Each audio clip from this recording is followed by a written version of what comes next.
ரத்தினபுரி மாவட்டத்தில் எலிக்காய்ச்சல் தீவிரமடைந்திருப்பதாக மற்றொரு செய்தியை நாங்கள் அவதானிக்கலாம்.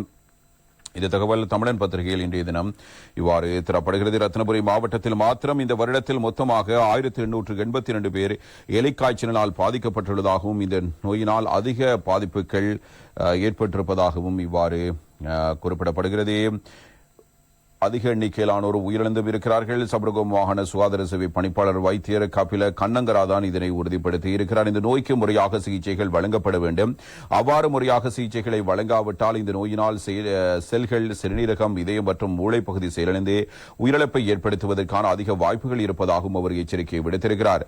ரத்தினபுரி மாவட்டத்தில் குறிப்பாக ஹேலியகுட, கிரியல்ல, எலப்பாத்த, பெல்மடுல்ல, ஒப்பநாய்க்க, நிவித்திகல, கலவான மற்றும் கல்தொட் ஆகிய பகுதிகள் அதிக எச்சரிக்கை நிறைந்த பிரதேசங்களாக காணப்படும்.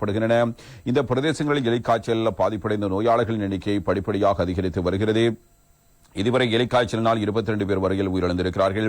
இதனால் எலிக்காய்ச்சலுக்கு எதிரான தடுப்பு நடவடிக்கையாக தடுப்பு மருந்தை வலய சுகாதார சேவைகள் அதிகாரிகள் அல்லது பொது சுகாதார ஆய்வாளர்களும் பெற்றுக்கொள்ள முடியும் என சுகாதார அதிகாரிகள் அறிவித்திருக்கிறார்கள். இந்த மாவட்டத்தில் 2023 ஆண்டு மொத்தமாக எலிக்காய்ச்சலால் பாதிக்கப்பட்ட 1400 நோயாளர்கள் அடையாளம் காணப்பட்டிருந்தார்கள். ஆனால் இந்த வருடத்தில் அந்த எண்ணிக்கையில் அதிகரிப்பு ஏற்பட்டுள்ளதை அவதானிக்கக்கூடியதாக இருக்கிறது.